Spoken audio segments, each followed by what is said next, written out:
So let's take a short revision of definition of field. So field, what is meant by field? A ring F is called a field if it is commutative unity and its multiplicative inverse exist in it. तर field कशाला म्हणायचं?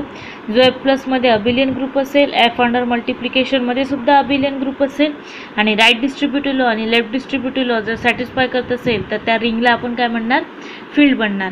तर ही फील्डची definition आहे. फील्डची definition इथनं start झाली आहे, ते इथपर्यंतच लिहायची आहे. ही मी समजण्यासाठी तिला इलॅबोरेट केली आहे. तर फील्डची डेफिनेशन इथपर्यंतच लिहायची आहे. तर फील्ड कशाला म्हणायचं? F प्लस मध्ये अबिलियन ग्रुप असायला हवा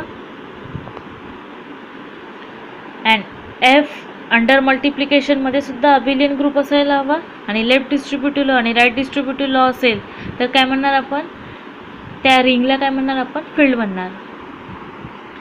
Now next we will see the definition of division ring. So this definition is called as division ring or skew field.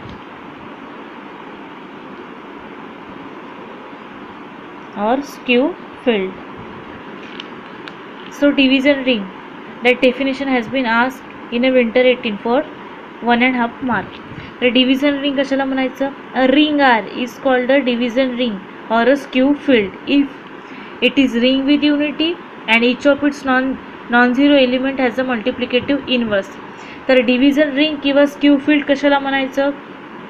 तर काय सॅटिस्फाय करायला हवं? रिंग विथ युनिटी असायला हवी आणि सेकंड प्रॉपर्टी काय म्हणते? नॉन झिरो एलिमेंटचा मल्टिप्लिकेटिव्ह इन्व्हर्स एक्झिस्ट व्हायला हवा आणि रिंग विथ युनिटी जर असेल आणि नॉन झिरो एलिमेंटचा मल्टिप्लिकेटिव्ह इन्व्हर्स जर एक्झिस्ट होत असेल तर त्या रिंगला आपण काय म्हणणार? डिव्हिजन रिंग किंवा स्क्यू फील्ड म्हणणार. तर बघा, thus every field is necessary a division ring but the converse may not true.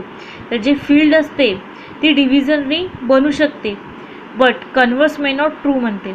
म्हणजेच फील्ड ही डिव्हिजन रिंग असू शकते पण डिव्हिजन रिंग फील्ड बनू शकत नाही. का बरं? कारण डिव्हिजन रिंगमध्ये बघा कशाची कमी आहे? एका प्रॉपर्टीची कमी आहे. कोणती? Commutative means A dot B is equal to B dot ए. ही प्रॉपर्टी डिव्हिजन रिंगमध्ये नसल्यामुळे डिव्हिजन रिंग फील्ड बनू शकत नाही. तर एव्हरी फील्ड काय बनणार? डिव्हिजन रिंग बनू शकते बट डिव्हिजन रिंग फील्ड नाही बनू शकत. का बरं? कारण तिथे कम्युटेटिव्हिटी, डिव्हिजन रिंगमध्ये कम्युटेटिव्हिटी अब्सेंट आहे. Means A dot B is equal to B dot ए ही जी प्रॉपर्टी आहे कम्युटेटिव्हिटी ही अब्सेंट आहे. कुठे? डिव्हिजन रिंगमध्ये. त्यामुळे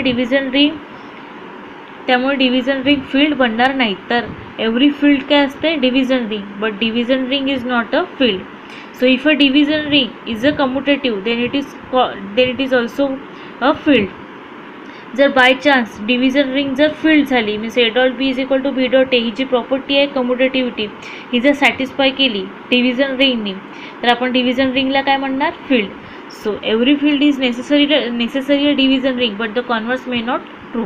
का बरं? इथे कम्युटेटिव्ह ही प्रॉपर्टी, कम्युटेटिव्हिटी ही प्रॉपर्टी नसल्यामुळे डिव्हिजन रिंग किंवा स्क्यू फील्ड आहे ती फील्ड बनणार नाही. Now next is a Boolean ring. Boolean ring कशाला म्हणायचं? A ring R in which x square is equal to x for all x belong R is called a Boolean ring. जर x square is equal to x हे जे equation आहे, हे जे equation आहे ते रिंगमधला कोणता पण एक एलिमेंट सॅटिस्फाय करत असेल तर आपण त्याला काय म्हणणार? Balloon ring. तर बघा, रिंगमध्ये ओन्ली 0 आणि 1 हे असे एलिमेंट असणार की ते हे इक्वेशन सॅटिस्फाय करणार. 0 स्क्वेअर इज इक्वल टू काय मिळणार? 0च मिळत असतो. 1 स्क्वेअर इज इक्वल टू काय मिळत असतो? 1. तर 0 आणि 1 हे रिंगमधले दोन असे एलिमेंट आहे की जी बुलियन रिंग सॅटिस्फाय करतात. बुलियन रिंगची जी डेफिनेशन आहे ती सॅटिस्फाय करते x square is equal to x. So what is mean by Boolean ring? A ring R in which x square is equal to x for all x belong R is called Boolean ring. Now next, characteristic of integral domain and field. An integral domain D is said to be a characteristic 0 if m is an integer and a is not equal to 0, means a is non-zero belong D. Then equation ma is equal to 0 is truly only if m is equal to 0. D हा जो आहे integral domain आहे म्हणते. तर integral डोमेनचे definition माहिती आहे सर्वांना. ते इंटिग्रल डोमेनची डेफिनेशन काय म्हणते? A dot B is equal to 0 असेल तर either a is equal to 0 असायला हवा और बी इज इक्वल टू 0. ही डेफिनेशन आहे इंटिग्रल डोमेनची. An integral domain D is said to be a characteristic 0 if m is an integer and a is non-zero belong D. Then equation ma is equal to 0 is truly only if. तर ma is equal to 0 हे जे equation आहे हे true होणार, पण कधी? जर m is equal to 0 असेल. a तर नॉन झिरो आहे आणि ma is equal to 0 म्हणते. a हा नॉन झिरो एलिमेंट आहे इंटिग्रल डोमेनमधला, तर b 0 असायला, m 0 असायला हवा. So a is non-zero belong D. Then equation ma is equal to 0 is true only if m is equal to 0. a हा non-zero element आहे integral डोमेनमधला आणि m is an integer आहे, तर त्याला a सोबत ॲड केलं तर ma इज इक्वल टू 0 येणार. पण हे ट्रू असणार कधी? कारण a तर नॉन झिरो आहे. मग या हे जे दोन एलिमेंट आहे ma इज इक्वल टू 0 हा जो प्रॉडक्ट आहे, या प्रॉडक्टमध्ये a तर नॉन झिरो आहे, ए नॉन झिरो आहे, म्हणजेच m 0 असायला पाहिजे तरच या दोघांचा प्रॉडक्ट 0 येणार. तर काय म्हणते? दोघांचा प्रॉडक्ट 0 येणार, पण कधी? जेव्हा m इज इक्वल टू 0 असणार. कारण a तर नॉन झिरो आहे म्हणजे mला 0 असावंच लागणार, तेव्हाच या दोघांचा प्रॉडक्ट काय येणार? 0 येणार. नाव next, an integral domain D is said to be a finite characteristic if there exists a positive integer such that ma is equal to 0 for all a belong D. तर फायनाईट कॅरेक्टरिस्टिक कशाला म्हणायचं? तर finite characteristic कशाला म्हणायचं? Suppose ए हा एक any element आहे, मी एला ॲड करते 3 टाइम्स. एला 3 टाइम्स ॲड केल्यानंतर मला 0 मिळत आहे, म्हणजेच या रिंगची कॅरेक्टरिस्टिक एलिमेंट काय झालं? 3. म्हणजे एला 3 टाइम्स ॲड केल्यानंतर मला 0 ही ॲडिटिव्ह आयडेंटिटी मिळत आहे, म्हणजेच या रिंगची कॅरेक्टरिस्टिक काय झाली? 3. नाव नेक्स्ट, सपोज एला मी m टाइम्स ॲड करत आहे. So a plus a up to मी एला ॲड करत आहे m टाइम्स, तर या रिंगची कॅरेक्टरिस्टिक काय झाली? m. तर समजलं सर्वांना? Integral domain is said to be a finite characteristic if there exists a positive integer such that ma is equal to 0 for all a belong D. Suppose एला मी 3 times add केलं, एला 3 times add केल्यानंतर मला 0 मिळत आहे, तर या रिंगची characteristic काय झाली? 3. एला मी m टाइम्स ॲड केल्यानंतर मला 0 मिळत आहे, तर त्या रिंगची कॅरेक्टरिस्टिक काय झाली? m.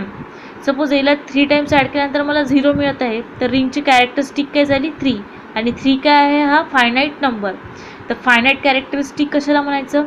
ज्या एलिमेंटला ॲड केल्यानंतर आपल्याला ज्या एलिमेंटला सपोज एक एलिमेंट आहे रिंगमधला, त्याला जर मी 3 टाइम्स ॲड केलं तर मला काय मिळत आहे? ॲडिटिव्ह आयडेंटिटी 0 मिळत आहे. तर एला मी 3 टाइम्स ॲड केलं आहे, तर त्या रिंगची कॅरेक्टरिस्टिक काय झाली? 3. 3 काय हा फायनाईट नंबर आहे, त्यामुळे त्या रिंगचं फायनाईट कॅरेक्टरिस्टिक काय झाली? 3. नाव नेक्स्ट, इथे मी एला m टाइम्स ॲड केल्यानंतर मला 0 ही ॲडिटिव्ह आयडेंटिटी मिळत आहे, तर त्या रिंगची कॅरेक्टरिस्टिक काय झाली? m. तर m ही फायनाईट कॅरेक्टरिस्टिक झाली. Suppose Z7 and addition 7 and multiplication modulo 7, त्याची कॅरेक्टरिस्टिक काय झाली? 7. कारण 7 टाइम्स ॲड केल्यानंतर मला 0 मिळत आहे. सपोज एला 7 टाइम्स ॲड केल्यानंतर मला 0 मिळत आहे, तर या रिंगची कॅरेक्टरिस्टिक काय झाली? 7. 7 हा नंबर काय आहे? फायनाईट आहे, त्यामुळे 7 हा काय? माझा फायनाईट कॅरेक्टरिस्टिक आहे रिंगचा. Now next, if integral domain D is of finite characteristic, then characteristic of D is defined to be the smallest positive integer p such that pa is equal to 0 for all a belong D. D हा integral domain आहे, is of finite characteristic, then characteristic of D is defined the smallest positive integer आहे p. मी त्याला a हा any element आहे integral डोमेनमधला आणि p हा smallest positive integer आहे. मी त्याला जर मल्टिप्लाय केलं a सोबत तर मला काय मिळत आहे? 0 for all A belong D. Now all these are the important definition. You have to learn it and also you have to write down in your books so that definition can be asked in your exam.